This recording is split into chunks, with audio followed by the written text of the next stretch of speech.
और एक रिगार्डिंग जो बहुत सारा क्वेश्चन है regarding masturbation causes muscle loss, hair loss, visual losses, कितना बार करना चाहिए।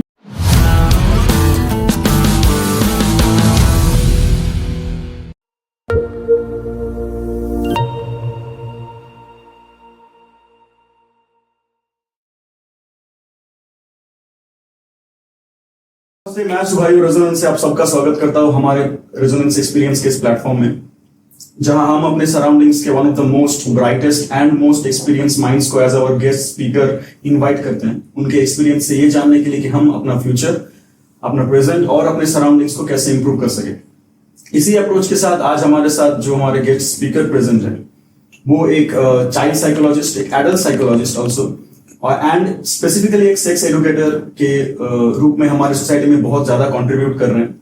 चाइल्ड साइकोलॉजी के मामले में वो पुरुलिया एंड बांकुड़ा रीजन में बहुत सारा काम कर रहे हैं।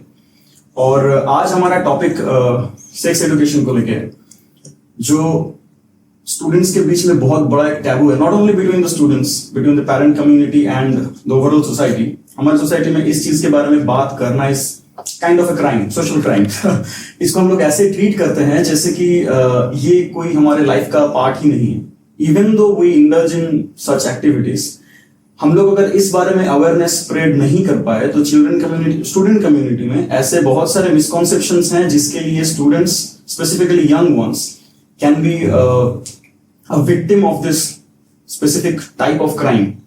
इसी अप्रोच को और क्लैरिफाई करने के लिए सोसाइटी के सामने इन सब प्रॉब्लम्स को और ताकि फ्यूचर में हम लोग ऐसा कोई क्राइम डिक्रीज कर पाए, इसी अप्रोच के साथ आज हमारे पॉडकास्ट में प्रेजेंट है psychologist Somen Mandal sir. So please join me, welcoming. Thank you sir. सज्जन, बहुत शुक्रिया हमारे इस प्रपोजल को एक्सेप्ट करने के लिए, हमें इतना टाइम देने के लिए, हमें आपसे सीखने के लिए। और आप जो काम अभी पुरुलिया में कर रहे हैं, मैन एंड माइंड के बारे में थोड़ा जानना चाहेंगे आपसे, and then we will go towards the main part of the podcast, that is about the sex education. So what is man and mind, how it works?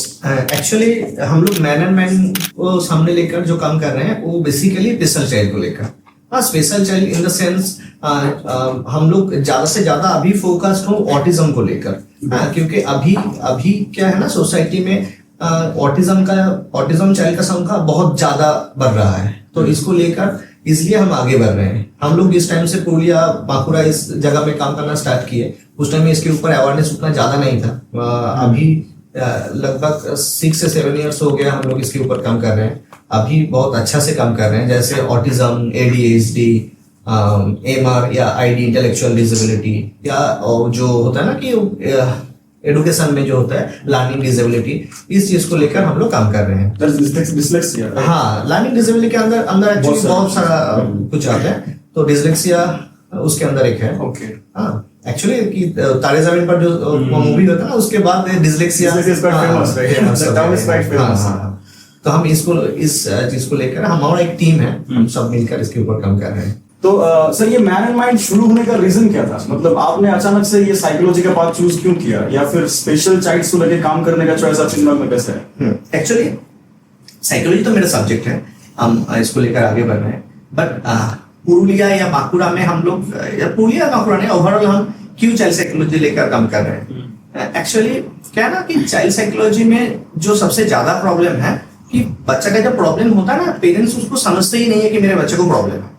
तो फिर क्या होता है, उसका जो थेरेपी होना चाहिए वो थेरेपी बच्चों को प्रोवाइड ही नहीं किया जाता है। तो फिर क्या होता है, वो बच्चा उस प्रॉब्लम को लेकर सफर करता है, और उस प्रॉब्लम को लेकर वो जितना आगे बढ़ सकते हैं वो तो सही है, नहीं तो ज्यादा से ज्यादा बच्चा क्या होता है ना, वो आगे नहीं बढ़ पाते। उस प्रॉब्लम को फर्स्ट झेलना पड़ता है, उसके बाद आगे बढ़ना है, तो सपोर्ट नहीं मिलता। तो इस सिचुएशन में क्या होता है ना, ज्यादा से ज्यादा बच्चा जो ट्रैक है, मेन ट्रैक है, उससे साइड हो जाता है। जैसे मैं खुद का एग्जांपल भी दे सकता हूँ इस जगह में। मेरा खुद का डिसलेक्सिया है, बट मुझे पता ही नहीं था एक टाइम में कि मेरा डिसलेक्सिया है। जब हम साइकोलॉजी लेकर पढ़ना स्टार्ट किए, उसके बाद हमें पता चला कि मेरा डिसलेक्सिया है। जैसे हमारा प्रॉब्लम क्या है, देखिए कि जब हम रीडिंग पढ़ते हैं ना, तो रीडिंग पढ़ने के टाइम में हम तो देखते हैं कि हम सही पढ़ रहे हैं, बट जो सुनता है वो बोलता है कि तुम सही नहीं पढ़ रहे हो, कुछ जो चीज नहीं है वो भी ऐड कर रहे हो, जो चीज है वो तुम स्किप कर रहे हो। हाँ, जब हम लिखते थे बहुत बानान, जो स्पेलिंग मिस्टेक है ना, बहुत ज्यादा होता है, अभी भी होता है, बहुत ज्यादा स्पेलिंग मिस्टेक होता है। बट हम उसको उस टाइम में करेक्ट नहीं कर पाए। हम बहुत कोशिश किए बट हम ठीक नहीं कर पाए। इसके लिए मेरा नंबर बहुत क्लासेस में बहुत कम आए, टीचर के डांट पड़े, फैमिली से पड़े। बट अभी जब हम साइकोलॉजी स्टार्ट किए, पढ़ना स्टार्ट किए, तब हमें ये जो प्रॉब्लम है ना, ये क्लियर हो गया कि ये प्रॉब्लम मेरा डिसलेक्सिया की वजह से हो रहा था। बट छोटा टाइम में, जिस टाइम में हमारा थेरेपी चलना चाहिए था, उस टाइम में मेरे पेरेंट्स इसके ऊपर अवेयर नहीं थे और एक थेरेपी भी नहीं चला। और हम अभी भी आज तक हम खुद के ऊपर खुद को कोशिश कर रहे हैं इसको ठीक करने का, बट अभी तक हम इसको ठीक नहीं कर पा रहे हैं। बट इसको लेकर ही हमें आगे बढ़ना पड़ रहा है। तो ये जो सिचुएशन है, ये हम फेस करने के बाद मुझे लगा कि चाइल्ड के ऊपर साइकोलॉजी को लेकर तो बहुत कम हो रहा है, बहुत कम हो रहा है। एडल्ट को लेकर बहुत ज्यादा कम हो रहा है, बट स्पेसिफिक चाइल्ड को लेकर काम बहुत कम हो रहा है। और हम जब कलकत्ता में प्रैक्टिस कर रहे थे, काम कर रहे थे, तब हम देखे कि पुरुलिया, बांकुड़ा इस साइड में तो काम टोटली जीरो।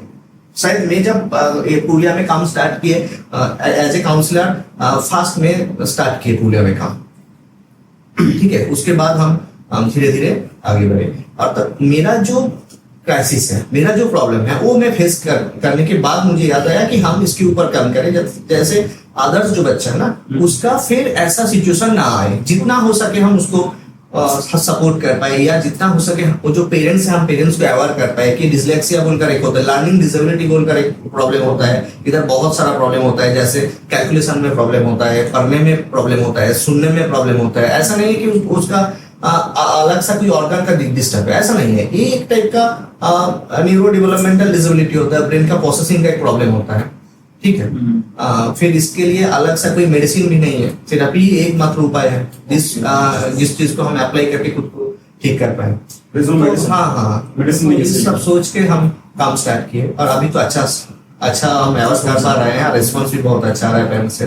मतलब और भी ज्यादा अवेयरनेस होना चाहिए इसके ऊपर। तो प्रॉब्लम यही है कि हम लोगों को पता ही नहीं है कि इसके सिम्टम्स क्या क्या है। नॉर्मली फिजिकली अगर कोई बीमारी हुआ तो हम लोग उसके सिम्टम्स को देख के डॉक्टर के पास जा सकते हैं। मेंटल बीमारी होगा तो कोई सिम्टम्स हम लोग बाहर से देख नहीं पाएंगे। It's kind of somewhere intangible. That is why हम लोग ये आइडेंटिफाई ही नहीं कर पाते कि कोई स्टूडेंट इससे सफर कर रहा है। तो ये हम लोग कोई रास्ता है क्या कि जो पेरेंट्स अवेयर हो सके इसके बारे में कि स्टूडेंट दे आर एक्चुअली, मतलब वो कुछ प्रॉब्लम फेस कर रहे हैं ड्यूरिंग देयर स्टडीज और पर्सनल लाइफ को लेके, जो मेंटली स्ट्रगल कर रहे हैं बट वो बोल नहीं पा रहे। तो पेरेंट्स क्या क्या स्टेप्स ले सकते हैं इसके लिए कि वो लोग आइडेंटिफाई कर पाए कि ऐसा कोई चीज के थ्रू एक स्टूडेंट जा रहा है? हाँ, ऐसा तो बहुत कुछ सिम्टम्स है जो पेरेंट्स को पता होगा, तो पेरेंट्स या टीचर को भी पता होगा तो वो आइडेंटिफाई कर पाएगा। जैसे अभी तो हम देख रहे हैं कि बहुत टीचर इसके बारे में एडुकेटेड है, और टीचर ना वो अवेयर कर रहे हैं। पुरुलिया में 2-3 टीचर अभी मैं देख रहा हूँ कि स्टूडेंट को आइडेंटिफाई कर रहे हैं और भेज रहे हैं, चलो इसको ठीक करो। हाँ, और ये एक बहुत अच्छा सिम्टम है, साइन है कि सोसाइटी के लिए बहुत अच्छा काम कर रहे हैं सब टीचर। बट इसके बारे में एक्चुअली चाइल्ड डेवलपमेंट के बारे में ना पेरेंट्स और टीचर को जानकारी होना चाहिए। हाँ, और बेसिकली जब एजुकेशन का पार्ट आएगा, इस एजुकेशन के पार्ट में टीचर को लर्निंग डिसेबिलिटी के बारे में और अदर जो डिसेबिलिटी है इसके बारे में थोड़ा बहुत उसकी जानकारी होना चाहिए। आइडेंटिफाई करने के लिए जो जानकारी वो होना चाहिए। इसके लिए बहुत सारा सिम्टम्स है, अभी इंटरनेट में भी अवेलेबल है।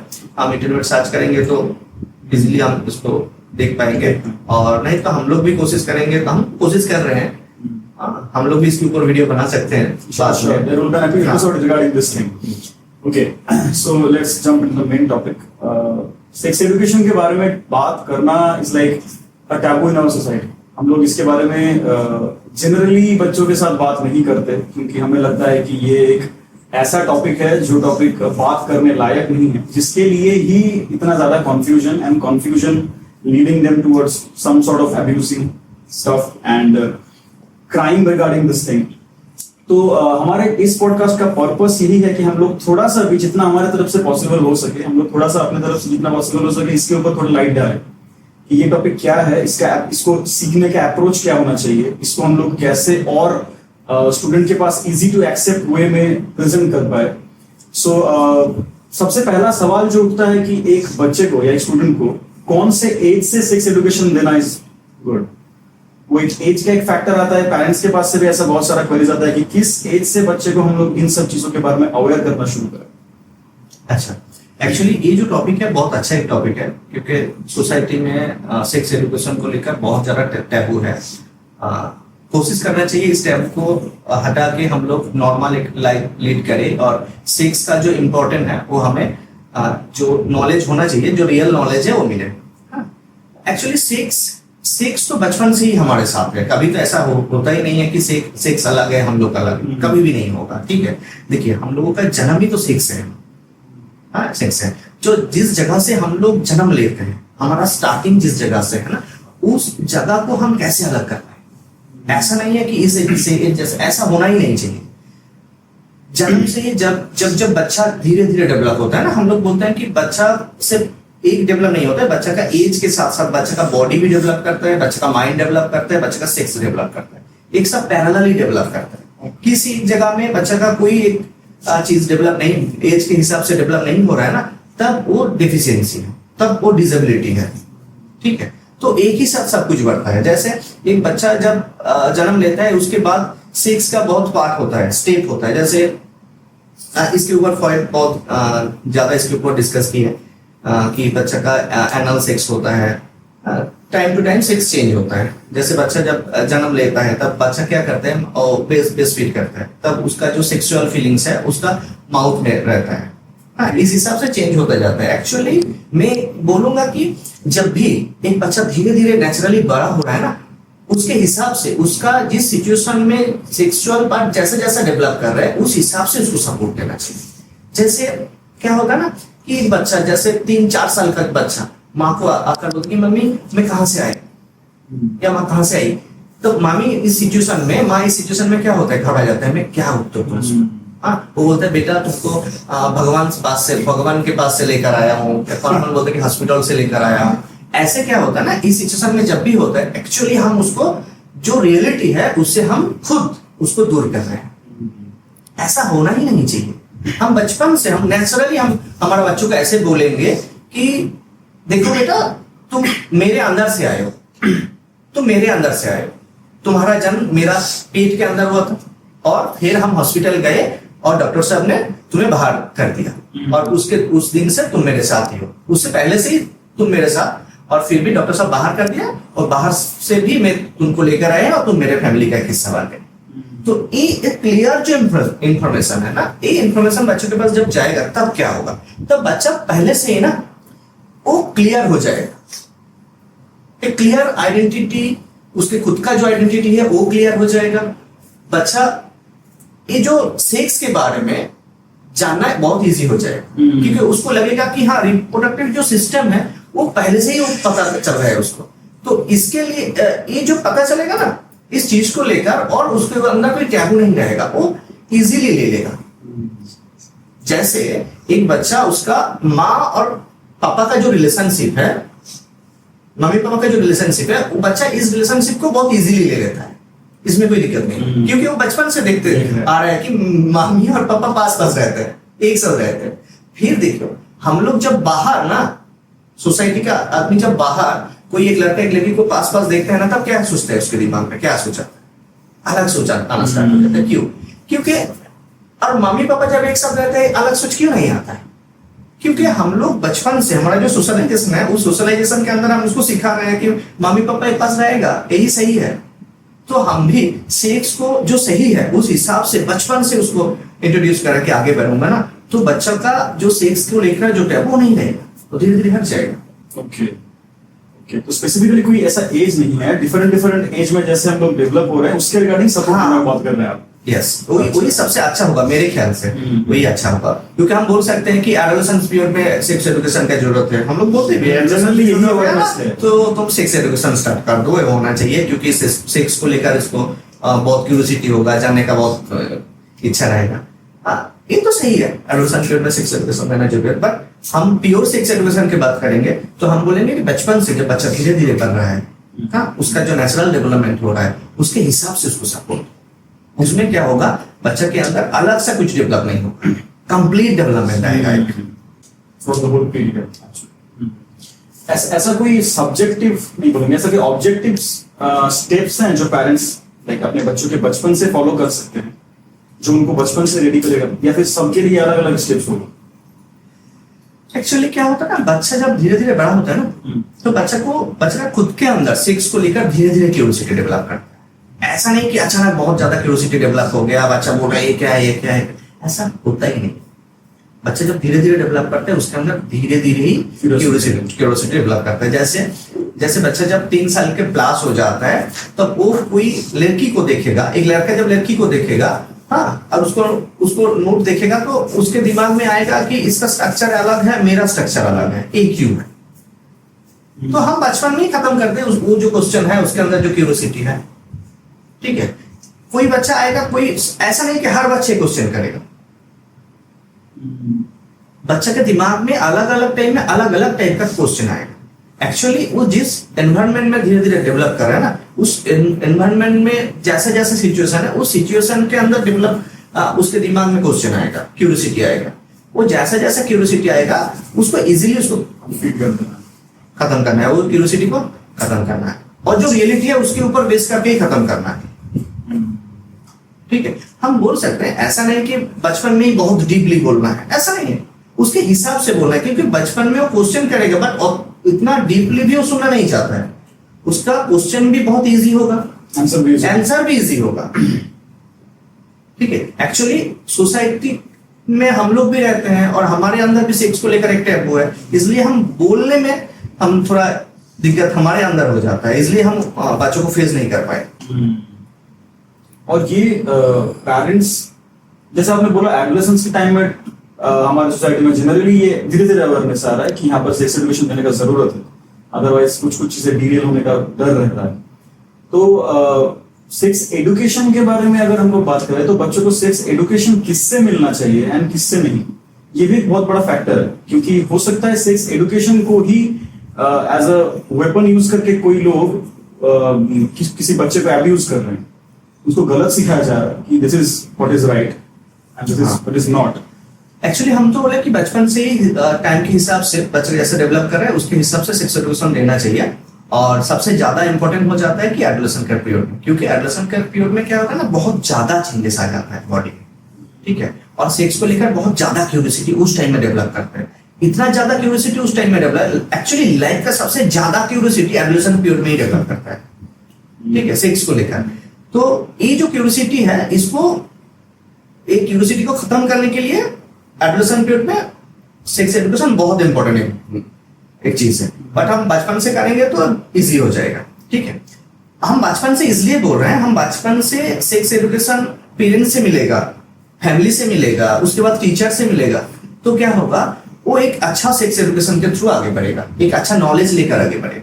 ठीक है, और ये जो पेरेंट्स और टीचर दोनों ही जब बच्चों को सेक्स एजुकेशन से दूर कर देगा, तब क्या होगा, तब बच्चा इस जो क्राइसिस है ना, इस क्राइसिस को लेकर सोसाइटी में भागते रहेगा। हाँ, और इस चीज को कुछ आदमी है, हो सकता है कि सोसाइटी में कोई आदमी है जो इसको नोटिस कर लेता है कि ठीक है, ये बच्चा थोड़ा सेक्स एजुकेशन के क्राइसिस में है, चलो इसको कोई उल्टा सीधा हम सिखा सकते हैं। तो बच्चा को उस टाइम में नॉलेज चाहिए। ठीक है, सेक्स एजुकेशन का नॉलेज का जो क्राइसिस है उसके अंदर है, तो जो मिलेगा, जहां से मिलेगा, वो उसको ही ले लेगा उस सिचुएशन में। क्योंकि देखिए, उसके अंदर क्या सही है क्या गलत है, ये जो आइडिया सेक्स एजुकेशन को लेकर है, उसके अंदर नहीं है। उसके अंदर नॉर्मल सोसाइटी में एक आइडिया रह जाता है कि सेक्स एजुकेशन गलत है, बट हाँ, सेक्स गलत है, उसके अंदर ये माइंड में घूमता रहता है, फिर भी उसके अंदर में क्राइसिस है, गलत है, फिर भी उसके अंदर क्राइसिस है। वो क्या करेगा, जब भी हमारे अंदर कोई क्राइसिस डेवलप करेगा ना, हम उसको सॉल्व नहीं कर पाएंगे जब तक उस क्राइसिस को हम कंप्लीट ना करें। ठीक है, हम वो क्राइसिस क्या करेगा, हमको लेकर जाएगा जहां इसका सॉल्यूशन है। तो सही सॉल्यूशन या गलत सॉल्यूशन, ये तो हम डिसाइड नहीं कर पाएंगे जब तक हमारे अंदर कोई क्लियर आइडेंटिफिकेशन नहीं रहेगा। तब जाकर कोई आदमी कोशिश करेगा कि हम गलत शिक्षा दे देंगे, तो बच्चा उसको इजी टेकअप कर लेगा, एक्सेप्ट कर लेगा। वो बच्चा सोचेगा कि वही सही है। तो ये पेरेंट्स का एंड टीचर्स का रिस्पॉन्सिबिलिटी है कि रियल वर्ल्ड फेस करने से पहले हम लोग उनको बचपन से ये एनफ नॉलेज दे। एक्चुअली सोसाइटी का सबको ये रिस्पॉन्सिबिलिटी नहीं देना चाहिए, सिर्फ पेरेंट्स और टीचर को हम छोड़ देंगे तो सही नहीं रहेगा। पेरेंट्स और टीचर का सबसे ज्यादा रोल रहेगा इसका, हाँ, सबसे ज्यादा रोल रहेगा, पर अदर्स को भी थोड़ा सोशल रिस्पॉन्सिबिलिटी हाँ लेना पड़ेगा। सोसाइटी के अंदर क्या क्या चेंजेस आप एक्सपेक्ट करते हैं कि आना चाहिए जो एज अ होल इस टॉपिक को थोड़ा इजी टू एक्सेप्ट कर पाएगा स्टूडेंट्स के लिए या ओवरऑल सबके लिए? ऐसा क्या क्या चेंजेस Actually, लोग ला सकते हैं? मैं जब पेरेंट काउंसलिंग करता हूँ उस सिचुएशन में मैं देखा है कि बहुत सारा पेरेंट्स को भी ना इसके बारे में अच्छा से Knowledge नहीं क्लियर है। नॉलेज नहीं है, ठीक। तो फास्ट जो होना चाहिए, हम जो एडल्ट आदमी हैं, पेरेंट्स हैं, हम सबको एक अच्छा सा सेक्स एजुकेशन होना चाहिए या सेक्स के बारे में क्लियर आइडिया होना चाहिए कि सेक्स क्या है, सेक्स क्या होना चाहिए। प्राइमरीली अगर बोले हम कि ये sex education is not solely about the student, it's about the family, actually it's that is the point. So हम लोग ऐसा कर सकते हैं कि स्कूल्स में ये सब चीजें चालू कर सकते हैं कि जहाँ पर स्टूडेंट्स का ज्यादा टाइम स्पेंड होता है वहां पर पेरेंट्स को भी कुछ इन्वॉल्वमेंट ऐसे कुछ एक्टिविटीज मिला है ताकि वो लोग समझ पाए कि बच्चों को सेक्स एजुकेशन कैसे प्रोवाइड करना। उनके पास knowledge एक्चुअली है। हम लोग स्कूल के बोलेंगे कि स्कूल स्टार्ट करेगा तो अच्छा होगा, हम ऐसे बोलेंगे तो ये प्रॉब्लम ही रह जाएगा, सॉल्व नहीं होगा। क्योंकि एक टाइम में जीवन शैली बोलकर एक वेस्ट बंगाल में एक स्टार्ट आया था, बट एग्जीक्यूट नहीं होगा। बहुत सारा जो टीचर्स है, टीचर्स को भी थोड़ा हेजिटेट हो रहा था उसको पढ़ाने के लिए। तो इसका मतलब है टीचर्स को भी इसके बारे में क्लियर आइडिया नहीं है। हाँ, टीचर्स के अंदर एक टैबू है, उसको हटाना है, ये बहुत मुश्किल हो जाएगा। मैं बोलूंगा कि फैमिली को डेवलप करना है, इंडिविजुअल कोई फैमिली इसके बारे में डेवलप हो जाएगा तो बहुत ज्यादा प्रॉब्लम खत्म हो जाएगा। फैमिली को इसके ऊपर बहुत ज्यादा ध्यान देना पड़ेगा। फैमिली खुद एडुकेटेड होना चाहिए, पेरेंट्स को एडुकेटेड होना पड़ेगा सेक्स के बारे में। और ये क्वेरी बहुत कोहेरेंट है इस क्वेश्चन के साथ कि जब हम लोग बच्चों को एक सेक्स एजुकेशन के बारे में नॉलेज प्रोवाइड कर रहे हैं और ठीक से हमारा मैसेज कॉन्वे नहीं कर पा रहे, तब क्या ऐसा भी तो एक रिस्क बनता है कि वो बहुत अर्ली एज में कोई सेक्सुअल एक्टिविटी में इन्वॉल्व हो जाए, उसको खुद से एक्सपीरियंस करके जानने के लिए? तो एक सेक्स एजुकेशन का ये एक रिस्क आ सकता है क्या कि हम लोग जो बच्चे को सिखाने का कोशिश कर रहे हैं वो उसका क्यूरियोसिटी फुलफिल ना करने के लिए एक रिस्क आता है कि वो जल्दी कोई एक्टिविटी में इंडल्ज हो जाए, फिजिकली कोई एक्टिविटी में? ना, ऐसा चांस बहुत कम है। मैं क्यों बोल रहा हूँ ऐसा चांस बहुत कम है? एक्चुअली हम सोसाइटी के ऊपर बहुत अच्छा से ध्यान देकर देखेंगे सोसाइटी को, तो मैं जो काम करते करते जो देख रहा हूँ, हाँ, जो जिसके अंदर अभी तक सेक्स एजुकेशन नहीं है, ठीक है, फिर भी हम पुरुलिया बांकुड़ा में ऐसा बच्चा तो मिल ही जाता है जो क्लास 7-8 में पढ़ता है ना, वो सेक्सुअली इन्वॉल्व हो गया, इंटरकोर्स में इन्वॉल्व हो रहा है, ठीक है, उसके अंदर सेक्स एजुकेशन नहीं है, फिर भी वो इन्वॉल्व हो रहा है। हम सेक्स एजुकेशन नहीं दे रहे हैं, फिर भी हम उसको तो रोक नहीं पा रहे हैं ना। ओके, तो ऐसा तो नहीं है सेक्स एजुकेशन की वजह से हो जाएगा। मेरे ख्याल से हम इसको सही से सेक्स एजुकेशन दे देंगे तो क्या होगा, वो इन्वॉल्व होगा भी, फिर भी वो खुद को प्रोटेक्ट कर पाएगा। सेक्स एजुकेशन के बारे में उसको क्लियर नॉलेज रहेगा। सेक्स एजुकेशन, सेक्स कितना बुरा है या कितना सही है, इसके बारे में क्लियर नॉलेज रहेगा, या क्या करने के बाद क्या करना चाहिए, खुद को क्या कैसे प्रोटेक्ट करना चाहिए, इसके बारे में उसको क्लियर नॉलेज रहेगा। और इसको क्लियर हो जाएगा कि तुम समय से पहले सेक्स में इन्वॉल्व, इंटरकोर्स में इन्वॉल्व हो जाएगा तो क्या क्या प्रॉब्लम हो सकता है। ये नॉलेज जब एक बच्चे के पास रहेगा ना, तब वो सेक्सुअली इन्वॉल्व होने से पहले खुद बहुत बार सोचेगा, इन्वॉल्व उसके बावजूद कोई इन्वॉल्व होगा तो खुद को प्रोटेक्ट कर पाएगा। नहीं तो क्या हो रहा है, सेक्स एजुकेशन नहीं है तो इसलिए क्या, ऐसा तो नहीं है कि स्टॉप हो गया, वो जैसा चल रहा है ऐसा चल रहा है, क्योंकि ये नेचर है, नेचर आपको लेकर ही जाएगा। हम ऐसा नहीं कि हम सेक्स एजुकेशन बंद कर दिया इसके मतलब है एक बच्चे का सेक्सुअल जो डेवलपमेंट है हम उसको, ऐसा कभी भी नहीं हो पाएगा। वो नेचर के हिसाब से धीरे धीरे आगे बढ़ेगा, बट हम लोगों को जो धीरे धीरे आगे बढ़ेगा उसका जो प्रॉपर नॉलेज है बच्चों को प्रोवाइड कर देना चाहिए। करने से क्या होगा, बच्चा खुद को प्रोटेक्ट करना सीख जाएगा। जैसे हम लोग बच्चों को कैरेटे सिखाते हैं, खास करके हम लोग लड़की लोगों को बोल रहे हैं कि कैरेटे सीखो, क्यों? Self protection. हाँ, प्रोटेक्शन के लिए। सेक्स नॉलेज भी तो सेल्फ प्रोटेक्शन का एक काम करेगा ना, ये होना चाहिए, अप्रोच ऐसा होना चाहिए। तो जनरली हम लोग जब देखते हैं हमारे इस सराउंडिंग्स में, जो मैंने ऑब्जर्व किया है कि generally parents are against this sex education. They like उनको सेक्सुअल सेफ्टी चाहिए, but they are not willing to provide that much of information to the kid. मतलब ये क्यों होता है कि पेरेंट्स जनरली, सब पेरेंट्स का बात नहीं कर रहे हैं, अभी कुछ चेंजेस भी आ रहे हैं, मैक्सिमम पेरेंट्स मैंने ये ऑब्जर्व किया है कि वो सेक्स एजुकेशन प्रोवाइड करने के अगेंस्ट है। ये प्रॉब्लम क्यों फेस होता है? मेरे ख्याल से ये प्रॉब्लम का एक बड़ा फास्ट कारण है कि पेरेंट्स का क्लियर नॉलेज नहीं है इसके बारे में। पेरेंट्स खुद ही नहीं जानते कि सेक्स का जो टोटल सेक्स एजुकेशन कैसा होना चाहिए, इसके बारे में नॉलेज नहीं है। एक हो गया। दूसरा पॉइंट मैं आपको बोलूंगा कि एक सोसाइटी का त्याग है सेक्स को लेकर, ठीक है। पेरेंट्स सोचता है कि हम सेक्स एजुकेशन दे देंगे, उसके बाद मेरा बच्चा सेक्सुअल एक्टिविटी में इन्वॉल्व हो जाएगा तो क्या होगा, ठीक है। तब जाकर सोसाइटी का जो प्रेशर है उसके ऊपर आ जाएगा। तो सोसाइटी का जो प्रेशर है एक वजह है, और पेरेंट्स के पास क्लियर नॉलेज नहीं है, ये भी एक वजह है। और पेरेंट्स थर्ड पॉइंट में मैं बोलूंगा, पेरेंट्स भी तो इस सोसाइटी का ही एक पार्ट है, इस सोसाइटी में ही तो पला बड़ा हुआ है ना। तो सोसाइटी का जो थिंकिंग है वो तो उसके अंदर घुसा हुआ है। तो इस जगह से पेरेंट्स कैसे इसको सपोर्ट कर पाएगा? हाँ, जो पेरेंट्स खुद को एजुकेटेड कर रहे हैं, जो पेरेंट्स अभी जो डेवलप हो रहा है उसके साथ साथ खुद को आगे लेकर जा रहा है, उस पेरेंट्स को क्लियर है, उस पेरेंट्स सपोर्ट भी कर रहे हैं। तो पेरेंट्स को हम लोग और अवेयर कैसे कर सकते हैं? Like this is an approach, this is a way to spread the awareness. और हम लोग क्या क्या तरह से पेरेंट्स को अवेयर कर सकते हैं एक्चुअली इस जगह में बोलूंगा, पेरेंट्स काउंसलिंग का, सेक्स एजुकेशन को लेकर पेरेंट्स काउंसलिंग होना चाहिए, या पेरेंट्स को लेकर हम लोग जैसे छोटा छोटा सेमिनार कर सकते हैं। सेमिनार हो सकता है, सेमिनार में ही अच्छा होगा क्योंकि पेरेंट्स डायरेक्ट क्वेश्चन कर पाएगा उसके ऊपर। हाँ, हम लोग और भी काम कर सकते हैं सेक्स एजुकेशन को लेकर, बहुत सारा पेपर में लिख सकते हैं जो जनरली जो अवेयरनेस है। ऑलमोस्ट जो जनरल क्वेश्चंस होते हैं सेक्स एजुकेशन के रिगार्डिंग, जो बहुत ज्यादा पूछे जाते हैं, वो सब हम लोग ने डिस्कस कर लिए। हम लोगों ने सोशल मीडिया में इस चीज को लेके एक एनोनिमस क्वेश्चन पोल डाले थे हम लोग, उसमें बहुत सारा क्वेरीज आया, बहुत सारा क्वेरीज इन द सेंस कुछ क्वेरीज ऐसे हैं they are not even realistic.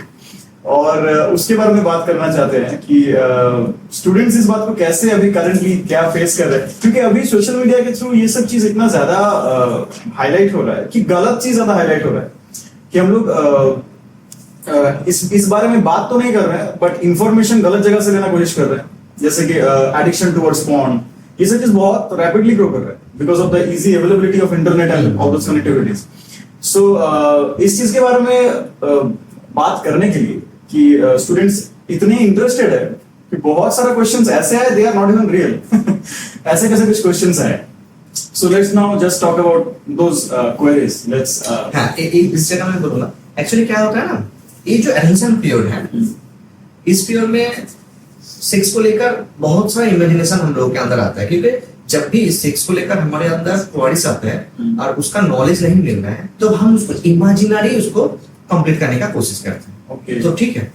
और कभी कभी क्या होता है ना, हम इमेजिनरी बहुत कुछ सेक्स को लेकर बहुत ज्यादा सोच भी लेते हैं, ठीक है। तो हो सकता है कि वो सोच की जगह से भी क्वेश्चन आ रहा है, हो सकता है तो जगह से मोस्टली आ रहा है, क्योंकि हो सकता है। हाँ, मोस्टली जो क्वेश्चंस हम लोगों को मिल रहा है वो स्टूडेंट्स का है, they have not physically experienced it most probably and उस थॉट से ही वो सब आ रहा है, क्योंकि they are fantasising a lot of things. मतलब वो लोग फैंटेसी में इतना डूब रहे हैं इन सब चीजों को लेकर, बिकॉज ये सब जो कंटेंट वो लोग ऑनलाइन कंज्यूम कर रहे हैं, ये कंजम्पशन उनके दिमाग को कैसे इफेक्ट कर रहा है साइकोलॉजिकली। इवन ऑपोजिट जेंडर को जब देख रहे हैं लोग, तो उनको दिमाग में क्या क्या थॉट्स आ रहा है, ये सब चीज बहुत वाइटल है, क्योंकि जो सब दिखाया जाता है पॉर्न में, they are not realistic as I have read about it. As I have read about it, they are 90% not real. It's about और जब रियलिटी में हम लोग कोई ऐसे एक्टिविटी में इन्वॉल्व होते हैं, जब हमारे एक्सपेक्टेशन से मैच नहीं होता वो चीज, then it is kind of a mental stress। और इसको लेके भी बहुत सफरिंग हो रहा है, जैसे आपसे मेरा बात हो रहा है इसके पहले इस बारे में। सो इसके रिगार्डिंग बहुत सारा क्वेश्चन तो ये आया था कि जैसे एकदम बेसिक से अगर मैं शुरू करूं, ऐसा क्वेश्चन आया था कि जब सेक्सुअली स्टिमुलेटेड होता है कोई बॉडी, तो मेल बॉडी में और फीमेल बॉडी में क्या क्या डिफरेंसेस होते हैं स्टिमुलेशन के, मतलब सेक्सुअल स्टिमुलेशन के रिगार्डिंग। ये पहला क्वेरी आया था। तो इसके रिगार्डिंग एकदम यंग एज से बच्चों के बॉडी में जो जो चेंजेस आ रहे हैं, that is visible to us. Then the question is, जब सेक्सुअली स्टिमुलेट होते हैं तब जो जो चीज हम लोग बाहर से विजिबल नहीं है, वो क्या क्या होता है दोनों के बॉडी में डिफरेंसेस। एक्चुअली ये जो बहुत वाइटल क्वेश्चन है, बट हम इसको लेकर डिस्कस करेंगे तो बहुत डीपली डिस्कस करना पड़ेगा, ठीक है। मेरे ख्याल से ये जो डिस्कशन है ये एडोलेसेंट पीरियड का बच्चा भी सुनेगा और चाइल्ड भी सुनेगा, इसलिए इतना डीप डिस्कस करना मेरे ख्याल से सही नहीं होगा। कोई एडल्ट है, हम सामने वो बैठ कर बात कर रहे हैं, वो अलग बात है।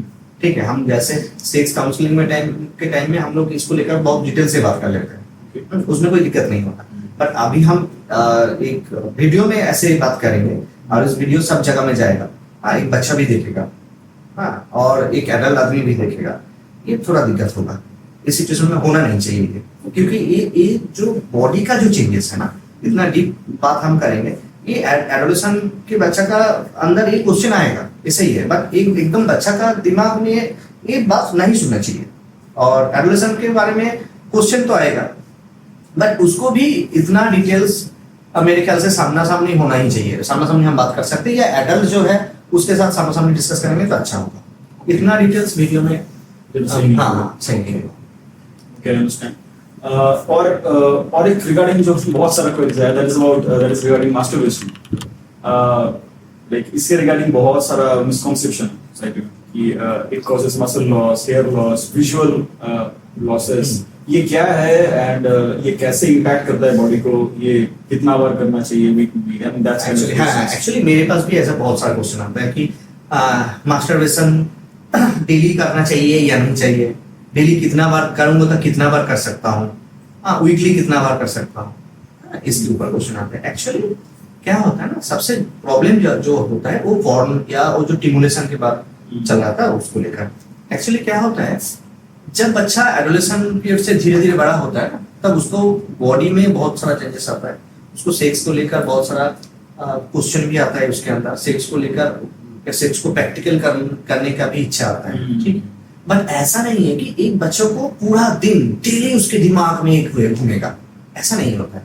बट आज के डेट में सोसाइटी में ज्यादा से ज्यादा बच्चे का ऐसा प्रॉब्लम हो रहा है। क्यों हो रहा है? इसके सबसे बड़ा रीजन है कि हमारा जो सोशल मीडिया में या इंटरनेट में जो पॉर्न साइट है, पॉर्न साइट क्या कर रहा है, जब भी बच्चा धीरे धीरे इसके ऊपर डेवलप कर रहा है तो उसको पॉर्न साइट क्या कर रहा है, टिमुलाइज कर रहा है, वो अंदर से टिमुलाइज होकर जा रहा है।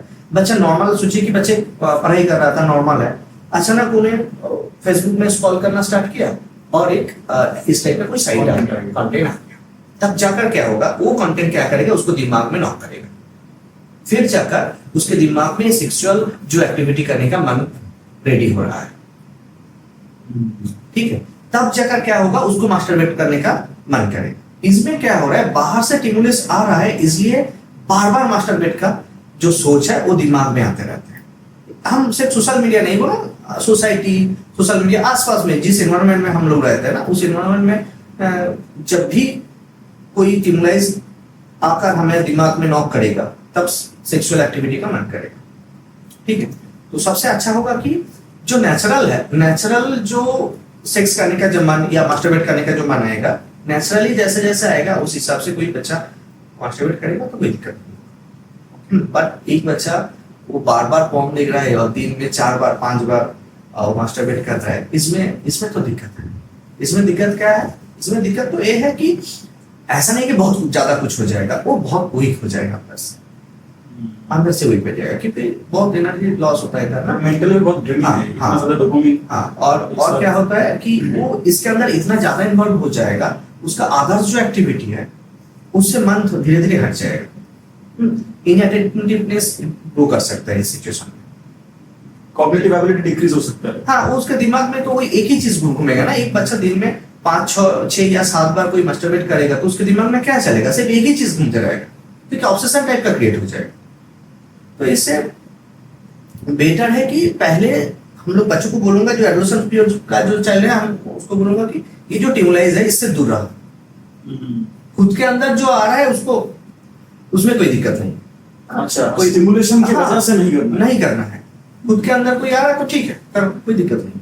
वो दिन में 1 बार करेगा या वीकली 2 बार 3 बार 4 बार करेगा, इसमें कुछ दिक्कत नहीं। मास्टरबेशन करने से कुछ प्रॉब्लम नहीं, ये नॉर्मल नेचुरल चीज है। ठीक है, हाँ, क्योंकि कोई आदमी मास्टरबेशन करने से कोई दिक्कत हो जाएगा तो वो लोग जब एडल्ट होता है तब सेक्सुअल लाइफ लीड करेगा, तब भी तो दिक्कत होना चाहिए था ना, दिक्कत नहीं हो, ये नॉर्मल एक्टिविटी है। बट कोई नॉर्मल एक्टिविटी जब हम बार बार करेंगे, एक्सट्रीम लेवल में जाकर करेंगे, तब तो कुछ ना कुछ प्रॉब्लम होता है। That is true for all the activities, like even for eating and sleeping. हाँ, Same. Same, एक same. स्पेसिफिक रिदम के अंदर या पैटर्न के अंदर अगर चलना करना चाहिए, जो नेचुरल है उस हिसाब से आगे बढ़ना चाहिए, उसमें कोई दिक्कत नहीं होगा, ये कोई गलत बात है ही नहीं, ये बहुत नॉर्मल बात है। हाँ, Muscle loss का कोई कुछ नहीं, प्रूवन स्टेटमेंट नहीं है कि इससे मसल लॉस होता है। ऐसा नहीं है, ऐसा कुछ नहीं है, ये बहुत ही जनरल और नॉर्मल है। क्योंकि एक हम ध्यान से सोचेंगे तो क्लियर हो जाएगा, हमारा वर्ल्ड में, पृथ्वी में जितना भी हम देखेंगे कि जितना भी जानवर, पक्षी या ह्यूमन बीइंग, जितना भी जो एनिमल्स है, सबके अंदर क्या होता है, प्रोडक्टिविटी है। तो इस सेक्स या मास्टरबेशन क्या है, ये प्रोडक्टिविटी का ही तो एक पार्ट है ना। तो ये प्रोडक्टिविटी के पार्ट में दिक्कत क्या है, ये तो नेचुरल चीज है, नेचुरल चीज। जैसे हम लोग सांस लेते हैं, जैसे हम लोग खाना खाते हैं, उस हिसाब से हमारा सेक्सुअल एक्टिविटी भी नेचुरल है। मैं तो बार बार एक बात रखता हूँ कि मेरा जो हमारा क्या होता है, डाइजेस्टिव सिस्टम है, इसलिए हमें खाना खाना चाहिए। एक हम खाना खाएंगे तो हमारा डाइजेस्टिव सिस्टम ठीक ठाक रहेगा, हमारा बॉडी एनर्जेटिक रहेगा। तो हमारा सेक्स ऑर्गन किस लिए, उसका जरूरत है इसलिए है ना। उसका जरूरत नहीं होता तो हमारे बॉडी में उसका कोई हिस्सा नहीं रहना चाहिए था। तो जो एनवायरनमेंट है वो हमारे अंदर में ये दिया है, प्रकृति हमारे अंदर में दिया, क्यों? क्योंकि इसका जरूरत है, हम जरूरत के हिसाब से उसको यूज करेंगे तब कुछ दिक्कत नहीं। और इसीलिए ये पॉर्न एडिक्शन अभी बहुत राइज में है, easy availability of this content. Actually क्या होता है ना, ये पॉर्न एडिक्शन या पोर्नोग्राफी जो करता है ना, हम बार बार कोई आदमी देखेगा तो एक साइकोलॉजिकली इफेक्ट कर देता है। जैसे हम बार बार, जैसे हम एक फॉर्म देख रहे हैं, बार बार फॉर्म देख रहे हैं, इसमें क्या होता है, फॉर्म का जो एक्टिविटी है वो ज्यादा से ज्यादा नेचुरल एक्टिविटी नहीं है, ठीक है। वो हम लोगों को और भी अट्रैक्टिव करने के लिए प्लान मार्केट उसको डेवलप किया जाता है, स्क्रिप्टेड डेवलप होता है। बट वो जब हम लोग देखते हैं ना, बार बार देखने के बाद क्या होता है, हम लोगों का मजा आता है। उसके बाद क्या होता है, हमारे अंदर वो जो एक्टिविटी है वो धीरे धीरे साइकोलॉजिकली एक्टिव होना स्टार्ट करता है। हम लोग सोचते हैं वही रियलिटी है। फिर जब रियल लाइफ में ये आदमी सेक्स के पार्ट आएगा रियल लाइफ में, तब वो एक्टिविटी को करने के लिए कोशिश करेगा, बट वो एक्टिविटी रियल लाइफ के लिए तो नहीं है ना। तब जाकर क्या होगा, पार्टनर के साथ थोड़ा दिक्कत हो सकता है। होता भी है, मैं ऐसा बहुत सारा सिचुएशन देखा हूँ कि पार्टनर विरोध कर रहे हैं कि मेरा हस्बैंड जिस हिसाब से बोल रहे हैं हम उस हिसाब से आगे नहीं बढ़ पाएंगे, या मेरा वाइफ जिस हिसाब से बोल रहे हैं हम उस हिसाब से आगे नहीं बढ़ पाएंगे।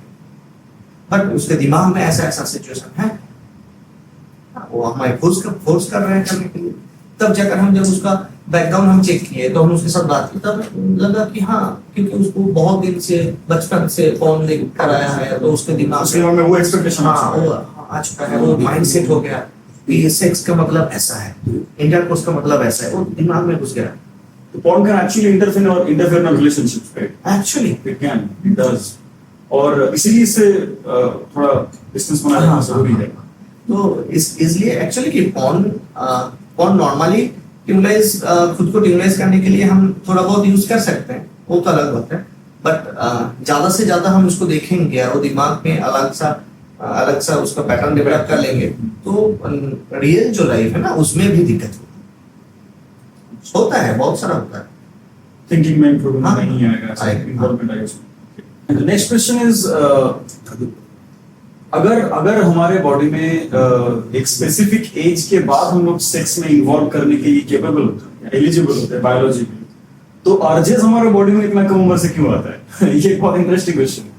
अच्छा, कितना कम उम्र से हम लोग अर्जेस एक्सपीरियंस करते हैं, but there is a specific age जब हम लोग इसमें इंडल्ज हो सकते हैं। एक्चुअली ये जो है ना कि हम एक स्पेसिफिक एज के बाद ही हम इंटरकोर्स कर सकते हैं, ये जो बात है ना, ये हमारा सोसाइटी डेवलप किया है, सोशल कॉन्स्ट्रक्ट। हाँ, ये सोसाइटी का सोच है, नेचुरल सोच नहीं है। बट एक स्पेसिफिक जिस एज में हमारे अर्जेस आना शुरू होते हैं, तब भी तो बॉडी हमारा रेडी नहीं होता। हाँ, इसलिए तो ये सोशल सोच क्यों ऐसा डेवलप की है, इसके पीछे भी तो कुछ रीजन होना चाहिए ना, क्यों सोसाइटी इसको अलाउ नहीं करता। क्योंकि हमारा सोसाइटी इसको इजिली अलाउ नहीं करता है, क्योंकि एक बच्चे के अंदर जब ये चेंजेस आना स्टार्ट करता है, इसका मतलब है उसका बॉडी ऐसा नहीं कि डेवलप हो गया, सब डेवलप हो गया, ऐसा नहीं है। एक्चुअली जब भी एडोलेसेंस पीरियड स्टार्ट होता है तब क्या होता है ना, उसका बॉडी धीरे धीरे डेवलप करना स्टार्ट करता है, तब आगे जाना शुरू होता है। हाँ तब आना शुरू हो जाता है। बट कंप्लीट डेवलप होने के लिए थोड़ा टाइम लगेगा। हाँ, जैसे लड़की एक बच्चे के जब 21 ईयर से पहले, जब उसका 21 साल हो गए उससे पहले, हाँ वो सेक्सुअल एक्टिविटी में इन्वॉल्व हो गया, उसका वो प्रेग्नेंट हो गया, ऐसा सिचुएशन जब जो हो गई तो दिक्कत है। क्यों? क्योंकि उसका बॉडी अभी तक कंप्लीटली रेडी नहीं है कि अदर्स एक बॉडी को जन्म देने के लिए। ठीक है, तो हम इसको परमिशन दे देंगे तो क्या होगा, उसका बॉडी, खुद का बॉडी रेडी नहीं है, वो और एक बॉडी डेवलप करेगा, तो जो बॉडी आएगा वो क्या कैसे आएगा। तो इसलिए थोड़ा बहुत सोसाइटी का बाउंड्री है, वो होना भी चाहिए, होना भी चाहिए। पर ऐसा तो नहीं है कि सब लोग इस सोसाइटी का जो रूल्स है सब लोग फॉलो कर रहे हैं, ऐसा नहीं है। इसके पीछे भी बहुत कुछ हो रहा है।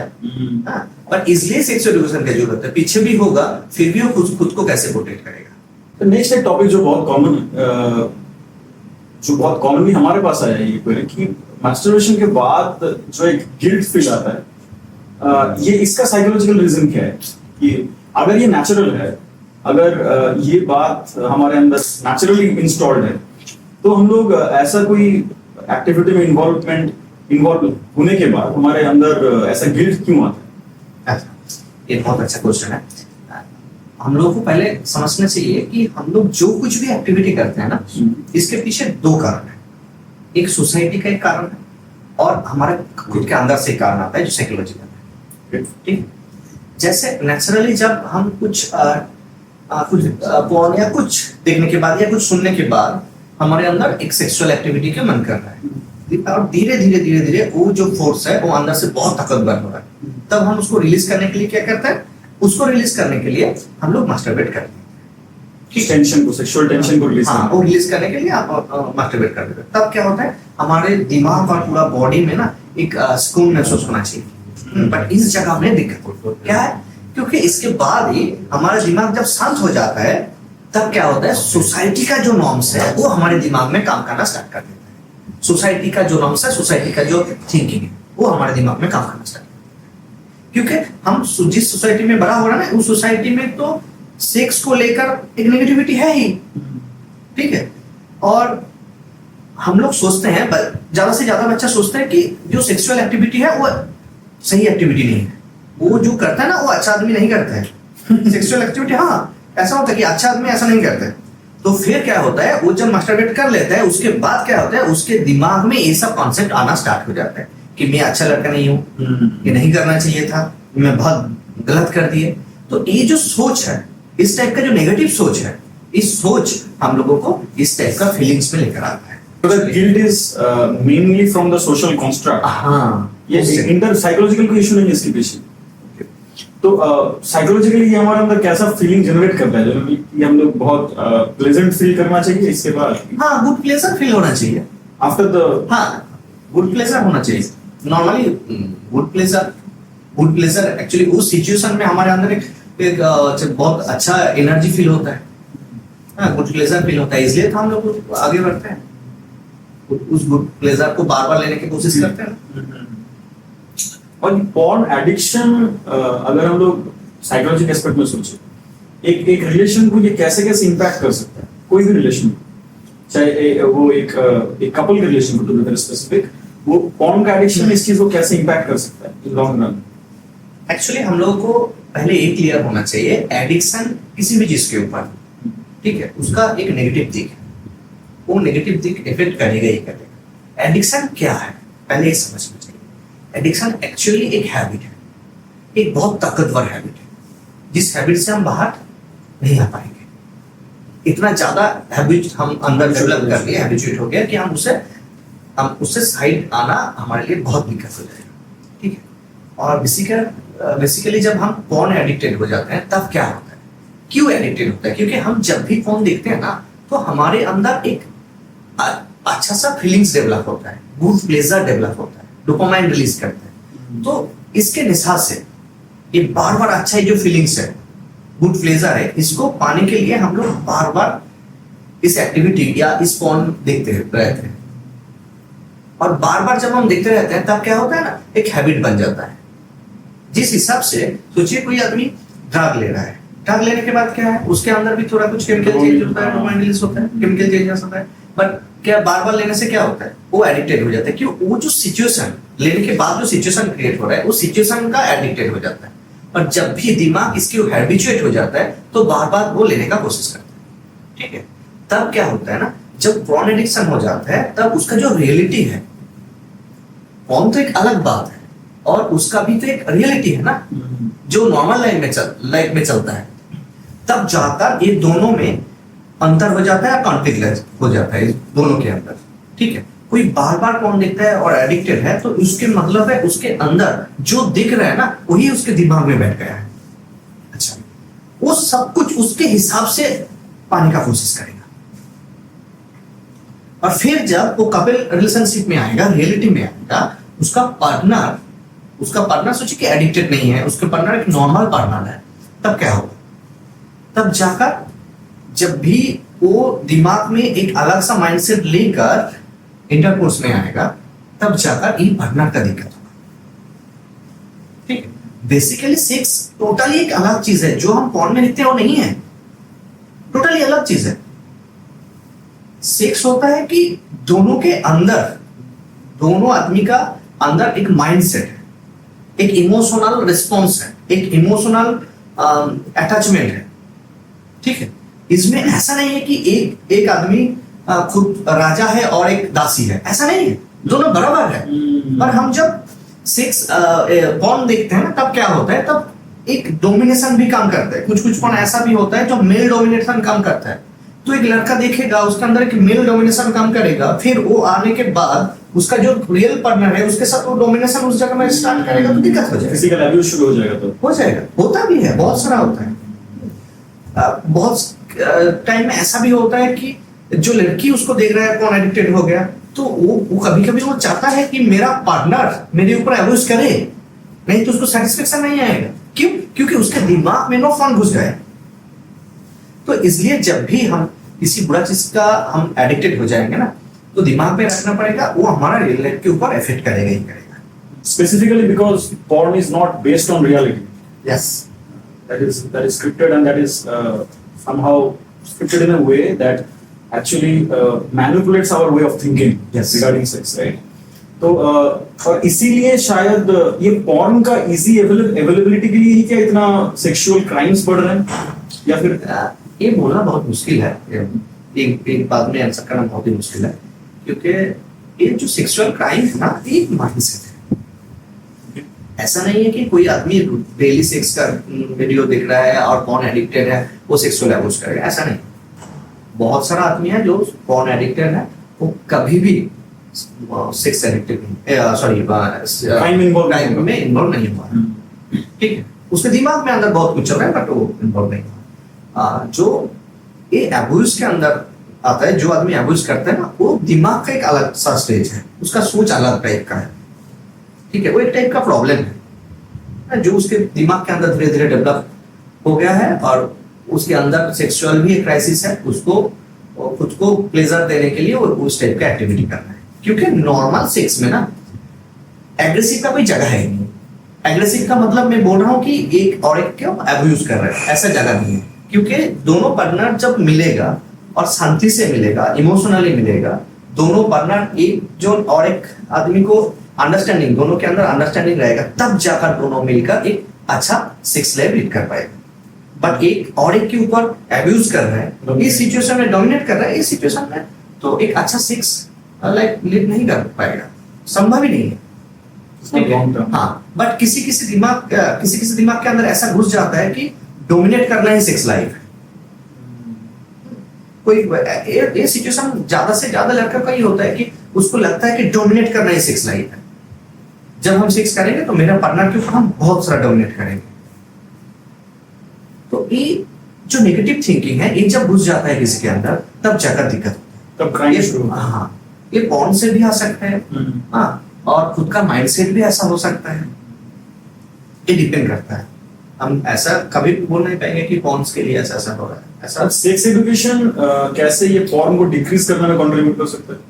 अगर हम लोग प्रॉपर सेक्स एजुकेशन प्रोवाइड कर पाए even to the evicted criminals, those who are evicted because of that issue, जो लोग ऑलरेडी ऐसा कुछ गलती किए हैं, इन फ्यूचर ऐसे कोई एक्टिविटी में लोग इंडल्ज नहीं हो, या फिर स्टूडेंट को या फिर एज अ होल सोसाइटी को हम लोग सेक्स एजुकेशन को कैसे इंप्लीमेंट करें कि ये कुछ हद तक सेक्स रिगार्डिंग क्राइम्स को डिक्रीज कर पाए?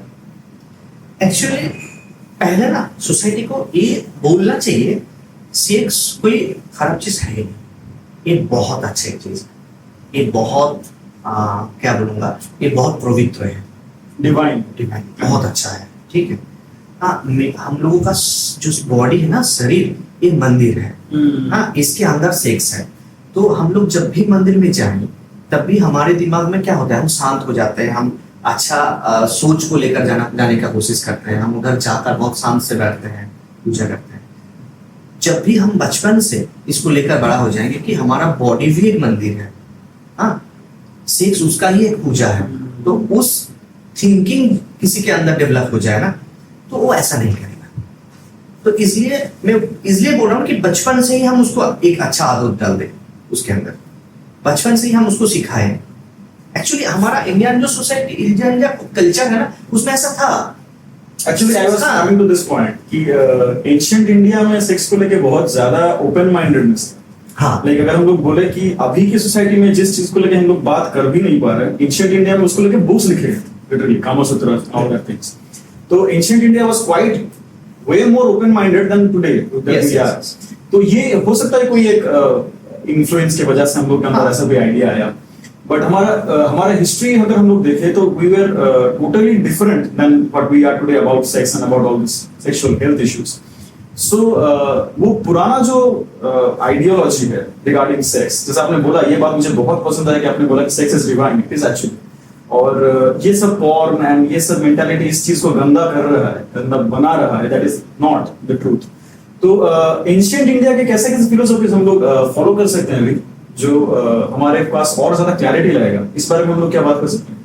एक्चुअली हम फिलोसोफर बोलेंगे तो हमारे इंडिया में जो कामसूत्र बोलकर जो बुक्स है वो अभी भी बहुत बहुत हाई लेवल पर है, ठीक है, बहुत हाई लेवल पे।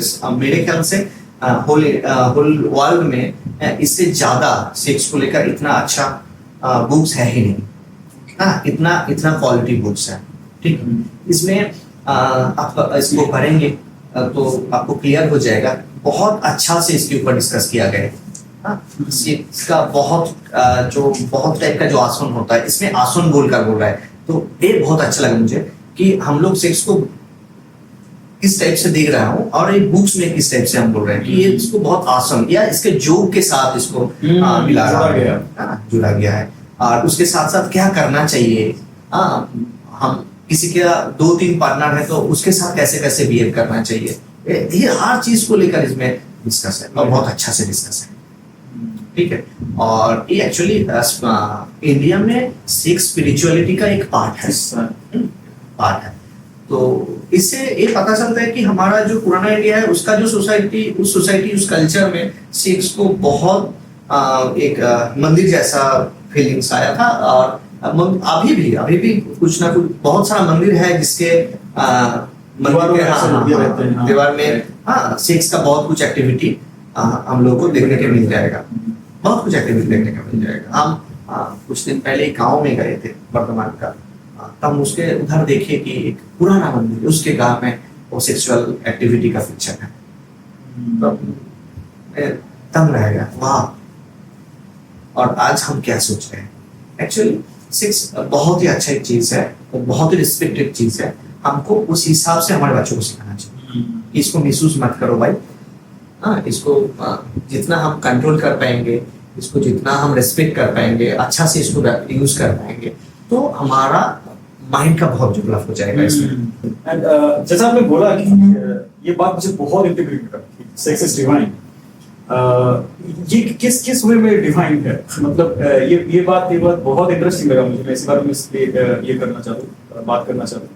जैसा आपने बोला sex is divine and we should treat it like a temple as of our body.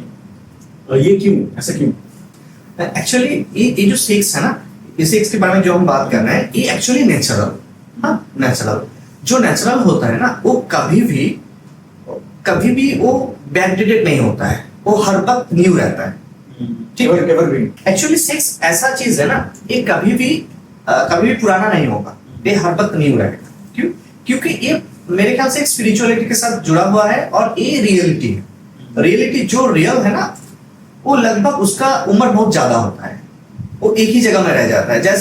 जैसे रियलिटी है कि सूर्य चंद्र, ये रियलिटी है। एक्चुअली जब भी हम सेक्स को लेकर बात करते हैं ना, मुझे लगता है कि सेक्स कंटिन्यू न्यू रहता है, ये कभी भी पुराना नहीं होगा, ये हर वक्त न्यू रहेगा। क्यों? क्योंकि देखिए ये सेक्स ना एक नेचुरल चीज है, जो नेचुरल है वो बहुत दिन तक न्यू रह जाता है। जैसे जितना दिन तक ये वर्ल्ड में प्राण का जो फीलिंग्स है वो रहेगा, ह्यूमन जितना दिन रहेगा या जानवर जितना दिन वो प्रोडक्टिविटी का पार्ट रहेगा, उतना दिन सेक्स रहेगा किसी ना किसी हिसाब से। ठीक है, इसलिए सेक्स कभी भी पुराना नहीं हो पाएगा, सेक्स हर दिन नहीं होते जाएगा। ठीक है, देखिए पुराना कौन सा चीज होता है, जैसे आर्किटेक्ट, ठीक है, कि आर्किटेक्ट हर 10 या 20 साल के बाद या 50 साल के बाद क्या होता है ना, वो चेंज हो जाता है। हम देखेंगे कि 50 साल पहले जिस टाइप का हमारा घर का जो डिजाइन होता था या घर के अंदर का जो आर्किटेक्ट होता था, तो सब कुछ अभी नहीं है, अभी चेंज हो गया है। ठीक है, जैसे टेक्नोलॉजी अभी क्या है, अभी 5 साल या हर साल में चेंज होता है, कुछ ना कुछ चेंज हो रहा है, या 5 साल पुराना कुछ टेक्नोलॉजी आज के डेट में वो बैकडेटेड हो गया है। बट सेक्स ऐसा चीज है ना, ये कभी भी बैकडेटेड नहीं हो पाएगा, ये रियली रह जाएगा। क्यों? ये हर वक्त न्यू रहेगा। क्यों? क्योंकि ये चीज है, ये टोटली नेचुरल है। जो नेचुरल है वो कभी भी बैकडेटेड नहीं हो पाएगा। ठीक है, तो इसको दिमाग में रखना चाहिए। इसलिए जो नेचुरल है उसको नेचुरल हिसाब से ही हम लोगों को लेना पड़ेगा। हम उसके ऊपर कोई आर्टिफिशियली कुछ चीज, मैनमेड कुछ चीज हम जोड़ने का कोशिश करेंगे, जो चीज जोड़ने का कोशिश करेंगे वो बैकडेटेड हो जाएगा। जैसे हम लोग जब सोसाइटी में सेक्स को लेकर जो कुछ भी जोड़ रहे हैं ना, इतना दिन से हमारा सोसाइटी में सेक्सुअल एक्ट टैबू चल रहा था, वो अभी बैकडेटेड होने वाला है। अभी नया जो बच्चा डेवलप कर रहे हैं ना, वो अभी जो एडोलेसेंस पीरियड में है, भाई जो बच्चा वो 20 साल 25 साल का है, इस बच्चों के पास सेक्स को लेकर नया कॉन्सेप्ट जनरेट हो रहा है, नया कॉन्सेप्ट। ये नया कॉन्सेप्ट को लेकर आगे बढ़ रहा है, ये पार्टनरशिप को लेकर, रिलेशनशिप को लेकर बहुत ओपन हो रहा है। ये हमारा सोसाइटी एक है, बट ये लोग नया सोच रहा है। मेरे ख्याल से और 20 साल बाद ये लोग जब फील्ड में आएगा, जब ये लोग सोसाइटी को लीड करेगा, तो सोसाइटी का सेक्सुअल जो कॉन्सेप्ट है वो चेंज हो जाएगा।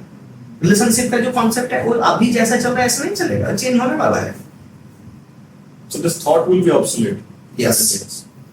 जो नेचुरल है वो तो चलेगा ही, हम उसको रोक नहीं पाएंगे। remove नहीं कर पाएंगे, right? That's a beautiful answer.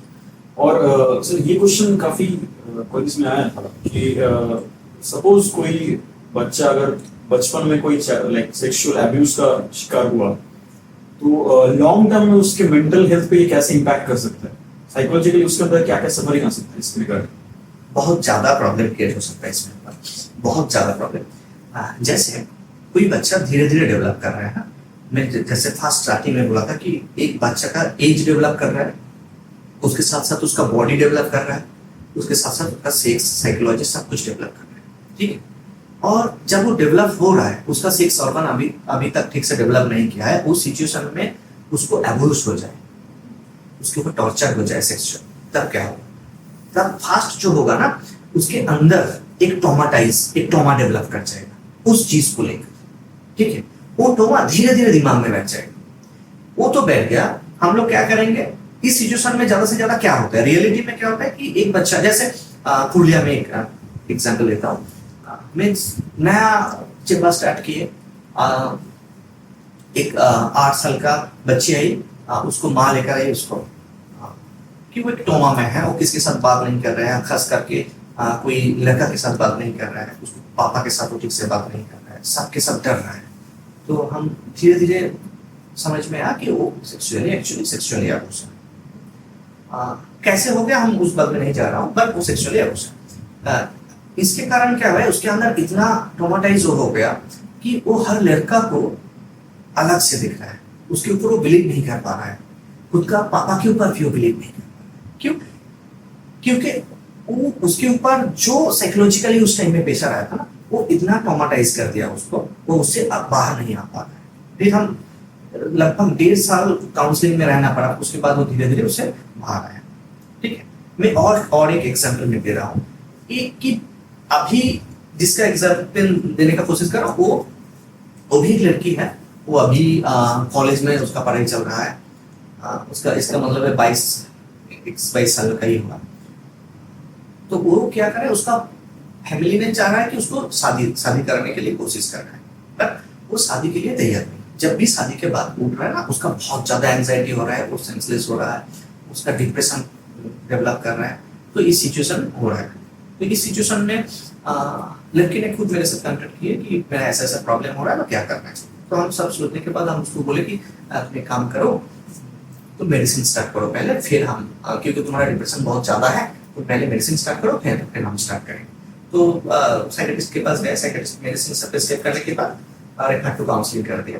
तो फिर हमारा सब जब कांटेक्ट हुआ, तो हम उसके साथ बात करते करते मुझे ये क्लियर हो गया कि ये जो लड़की है ना, ये एक टाइम में सेक्सुअली अब्यूज होता, इसके ऊपर सेक्सुअली अब्यूज इतना ज्यादा, इतना टॉर्चर होता कि वो अभी तक वो सिचुएशन दिमाग से बाहर नहीं गया, दिमाग में बहुत ज्यादा ताकतवर होकर बैठ गया। तब क्या हो रहा है, जब भी उसका मामी या पापा बोल रहे हैं कि चलो तुम्हें शादी करना है, तुम्हारे लिए लड़का देखना है, जब भी ये सोच रहा है ना, तब भी उसके अंदर एंजाइटी डेवलप कर रहा है। वो उसको ऐसा लग रहा है कि मैं एक लड़का के साथ कैसे रहूंगा, इसका मतलब है हमें सेक्स करना पड़ेगा, हम कैसे सेक्स कर पाएंगे। ये सोच जब भी उसके दिमाग में आ रहा है, तो उसका एंजाइटी लेवल बहुत हाई हो रहा है, कभी कभी वो सेंसलेस भी हो रहा है। ठीक है, अभी तक वो बड़ा होने के बाद कोई रिलेशनशिप भी नहीं आया। कभी कभी लगा कि कुछ लड़का को उसको देखकर अच्छा लगा, उसको लगा कि उसको प्रपोज करना चाहिए, बट वो प्रपोज कर नहीं पाया। कि जब भी वो प्रपोज करने के बाद उसके दिमाग में आता, तब भी उसके दिमाग में वो ट्रॉमा आ जाता कि हम उसके साथ आगे बढ़ेंगे तो उसके साथ भी कुछ सेक्सुअल एक्टिविटी करना पड़ेगा, तब हम कैसे करेंगे, उससे दूर रहना चाहिए। तो इसका मतलब है उस लड़की का जब कोई पसंद आ रहा है, उसको प्रपोज नहीं कर पा रहा है इस ट्रॉमा की वजह से। कोई लड़का उसको प्रपोज कर रहा है ना, वो भी वो एक्सेप्ट नहीं कर पा रहा, और फिर जाकर उसको फैमिली ने सोच रहा है कि उसको शादी देना पड़ेगा, उसको तैयार कर रहा है, तब भी ये लड़की उसको सपोर्ट नहीं कर पा रही है। ऐसा सिचुएशन में सब सुनने के बाद मेरा जो सिस्टमेटिक काउंसलिंग अभी चल रहा है, मेडिसिन भी चल रहा है, काउंसलिंग भी चल रहा है। तो इसका मतलब मैं ये एग्जाम्पल लेकर मैं ये बोलने का कोशिश कर रहा हूँ कि एक बच्चा का जब कभी ऐसा नहीं है, हम लड़की को लेकर बोल रहा हूँ, ऐसा मतलब यह नहीं है कि सब लड़की का ही होता है, बहुत सारा लड़का भी अभी सेक्सुअली अब्यूज होता है। ठीक है, तो कभी भी कोई बच्चा या बच्ची कोई भी सेक्सुअली ट्रॉमाटाइज में है या सेक्सुअली टॉर्चर हो गया है, तो उसका तुरंत साइकोलॉजिकल काउंसलिंग का सपोर्ट चाहिए, और उस सिचुएशन से उसका दिमाग को बाहर लेकर आना चाहिए, माइंड को फ्री करना चाहिए। नहीं तो बाद में क्या करेगा, ये नॉर्मल रिलेशनशिप में बहुत ज्यादा दिक्कत कर सकते हैं, बहुत ज्यादा दिक्कत कर सकते हैं। तो पेरेंट्स को इसके बारे में सचेत रहना पड़ेगा और इसको लेकर पॉजिटिव स्टेप लेना पड़ेगा। कभी कभी ऐसा होता है कि इस टाइप का घटना, खास करके जो लड़की का होता है ना, तब वो घर में आकर जब बोलता है कि तो फैमिली वालों ने क्या करता है, लड़की को ही गुनहगार मान लेता है कि चलो तुम सही नहीं की, इसलिए तुम्हारे साथ ऐसा, तुम्हें क्यों उधर गई थी, या तुम्हें जब ऐसा बोल रहे थे तुम कुछ नहीं क्यों बोले। ऐसे बहुत सारा नेगेटिव जो सोच है ना, परिवार वालों ने लड़की के ऊपर ही थोप देता है। ऐसा भी होना नहीं चाहिए। ये सिचुएशन जब भी होगा बच्चा का, तब भी हमारा इस बच्चे को सपोर्ट करना चाहिए और इस ट्रॉमा से बाहर करना चाहिए। नहीं तो वो उसको पूरा लाइफ सफर करना पड़ेगा, पूरा लाइफ। और नॉर्मल जो सेक्सुअल लाइफ है ना, वो अच्छे से नहीं। सो यहाँ पर एक कंफ्यूजन आ सकता है, like what is sexual abuse. Like suppose example में बोल रहा हूँ, स्पेसिफिक केस। सपोज कोई एक कपल रिलेशन में and they somehow get into physical intimacy, and due to some reason they got to break up, and now the girl does not know कि उस जो physical relationship उन दोनों के अंदर था, वो relationship था, वो relationship का एक part था, या फिर वो एक sexual abuse में था। Actually इस हिसाब से नहीं होगा।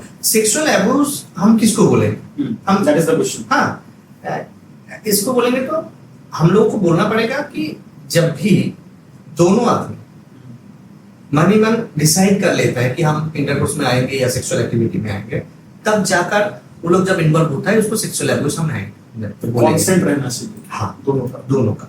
हाँ, जब भी ऐसा होता है ना, एक किसी का कॉन्सर्न नहीं है, उसका इच्छा नहीं है, फोर्सफुली हम कर रहे हैं, फोर्सफुली कर रहे हैं, तब जाकर ये प्रॉब्लम बन जाता है। हाँ, और हम और क्या बोलेंगे, इस सिचुएशन में ऐसा होता है जैसे हस्बैंड वाइफ के बीच में कभी कभी ऐसा होता है कि हस्बैंड या वाइफ का कोई उस टाइम में इच्छा नहीं रखता है, फिर भी हस्बैंड या वाइफ थोड़ा फोर्स कर रहा है, उसके बाद वो मान जाता है, वो अलग बात है। और कभी कभी सेक्स करने के टाइम कुछ इधर उधर हो सकता है, इधर उधर थोड़ा एग्रेसिव होने की वजह से एक दूसरे का कुछ बॉडी के ऊपर अब्यूज भी हो सकता है, उसको भी सेक्सुअल अब्यूज मानना नहीं चाहिए, क्योंकि ये दोनों अच्छा से दोनों को कॉन्सर्न लेकर मिल रहा है, फिर जाकर कुछ ना कुछ हो रहा है। एक्चुअली दोनों ही अच्छा लाइफ लीड करने की कोशिश कर रहे हैं, अच्छा रहने का कोशिश कर रहे हैं, बावजूद कुछ इच्छा से नहीं, ऑटोमेटिकली कुछ ना कुछ हो जाता है, उसको भी हम लोग अब्यूज नहीं करेंगे। अब्यूज तो तब होता है जब हम जानबूझकर किसी के ऊपर टॉर्चर करें, जानबूझकर किसी का कॉन्सर्न नहीं है, फिर भी हम उसके ऊपर इंटेंशनली हार्ट कर रहे हैं, तब जाकर उसको अब्यूज होता है। तब जाकर हाँ, जिसके ऊपर अब्यूज होता है उसको भी ये फीलिंग्स आता है कि ये लड़का जानबूझकर कर रहा है, भाई ये लड़की जानबूझकर कर रहा है, मुझे इंटरेस्ट नहीं है, फिर भी ये कर रहा है, फोर्सफुली कर रहा है, तब जगह होता है। और क्या होता है, बच्चा का सब जो होता है ना, कभी बच्चों को तो इसके बारे में कुछ पता ही नहीं होता है। जैसे 6, 7 या 8 साल का एक बच्ची है, उसके ऊपर में जो बोला था वो 8, 9 साल का बच्ची जो एग्जाम्पल में दिया, हाँ, उसको तो पता ही नहीं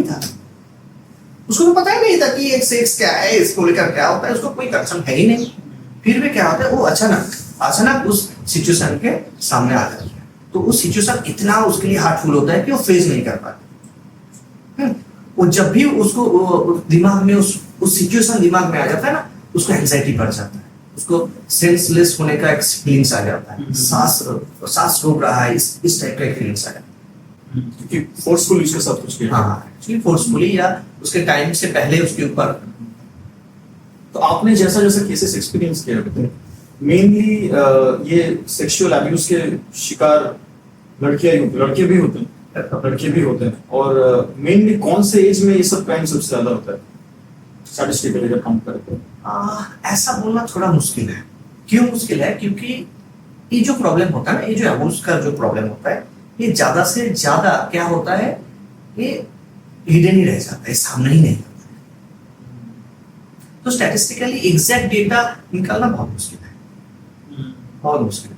इवन अगर हम लोग लॉ के टर्म्स में सोचें तो ऐसा भी तो बहुत बार हुआ है कि I don't know much about law, I don't nothing about law, but ऐसा भी बहुत सारे केसेस हम लोग न्यूज में देखते हैं या फिर हाईलाइट होता है सोशल मीडिया में कि ऐसा हुआ है कि रिलेशनशिप में रहते हुए शायद दोनों के कॉन्सेंट के साथ ही कोई फिजिकल एक्टिविटी हुआ, फिर ब्रेकअप के बाद शायद किसी एक के ऊपर दोषारोप करा गया।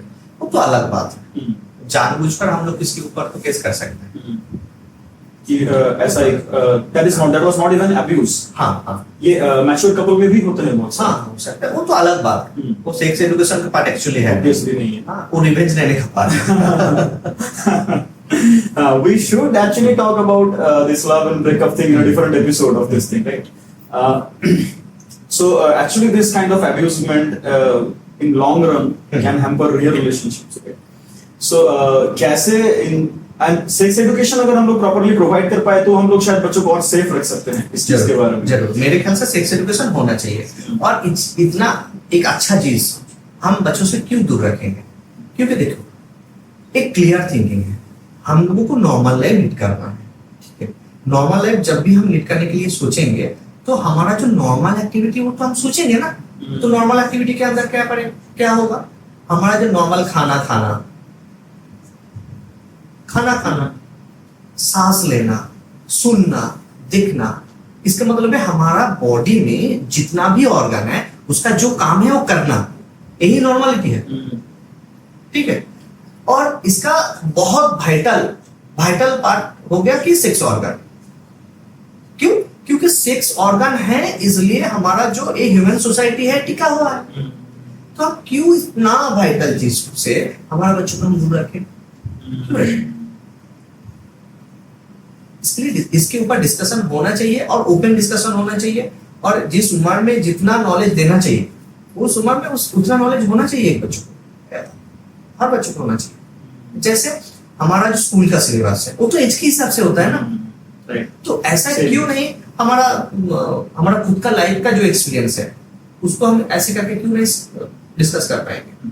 करना चाहिए, क्योंकि एक भी आदमी आप बोल नहीं पाएंगे कि जिस सेक्स को बाद रखकर वो डेवलप हो रहा है, ऐसा हो नहीं सकता। Naturally not possible. हाँ, कैसे हो पाएगा? So it was a very deep and insightful conversation for me too. बहुत बहुत धन्यवाद इतना कुछ इन्फॉर्मेशन हमें प्रोवाइड करने के लिए। इसके रिगार्डिंग और भी बहुत सारे क्वेश्चंस अभी आ रहे हैं मेरे पास, और हालांकि ये specifically sex education for the adolescent phase नहीं होगा, तो आई विश कि हम आपको और कुछ बार लेके बैठ पाएंगे कुछ कॉन्वर्सेशंस में, और इसके रिगार्डिंग हम लोग कुछ एपिसोड्स बनाना चाहते हैं आपके साथ, अगर आप परमिशन दें तो। और इसी के साथ आज हमारा पॉडकास्ट यही तक, और हमारे व्यूअर्स को हम लोग रिक्वेस्ट करना चाहेंगे कि अगर किसी को भी इस पॉडकास्ट के थ्रू सर के साथ कांटेक्ट करना है तो सर कहाँ अवेलेबल है ये सर अभी बता देंगे। तो सर कैसे कोई ऑडियंस अगर चाहे, कोई व्यूअर अगर चाहे आपसे कांटेक्ट करना, how they can contact you? Actually मैं बहुत जगह में काम करता हूँ, मैं चेम्बर करता हूँ, जैसे आसनसोल, दुर्गापुर, बांकुड़ा, पुरुलिया, तारकेश्वर काम करता हूँ। तो कोई चाहे तो 1-to-1 एक ऑफलाइन काउंसलिंग ले सकता है मेरे चैम्बर में आके, और मेरा ऑनलाइन काउंसलिंग भी अवेलेबल है, कोई चाहेगा तो ऑनलाइन भी मेरे साथ कांटेक्ट कर सकता है। ओके, सो आपका फोन नंबर हम लोग पब्लिकली प्रेजेंट कर सकते हैं? दे सकते हैं। और एक बात है कि मेरा एक फेसबुक पेज है साइकोलॉजिस्ट हूँ मैं, आप लोग इसका लिंक हम लोग डिस्क्रिप्शन में दे देंगे। हाँ, उस पेज में भी आकर हमें इनबॉक्स कर सकते हैं। और पुरुलिया में आपका ये कहाँ है ऑफिस? पुरुलिया मेरा स्टेशन या पूरे जो रेलवे स्टेशन है उसके पास ही मेरा मैनेजमेंट का जो सेंटर है, चाइल्ड डेवलपमेंट के लेकर काम होता है, और उधर भी हमारा काउंसलिंग ओके। सो हमारा सारे रिगार्डिंग लिंक्स हमारे डिस्क्रिप्शन में आपको मिल जाएंगे, और सर का फोन नंबर भी डिस्क्रिप्शन में दिया रहेगा। तो आप लोग अब स्क्रीन में हमारा सर का फोन नंबर व्यू हो रहा होगा। और इसी के साथ आज का हमारा podcast complete. Thank you everyone for watching. Thank you sir for joining us, for giving us this opportunity. We are truly grateful to you. और इस ऐसे ही हमें और भी बहुत सारे क्वेरीज आपके पास लेके आना पड़ेगा, और इन फ्यूचर आपसे हम लोग और भी आपको डिस्टर्ब करते रहेंगे बार बार आपसे जानने के लिए। And thank you.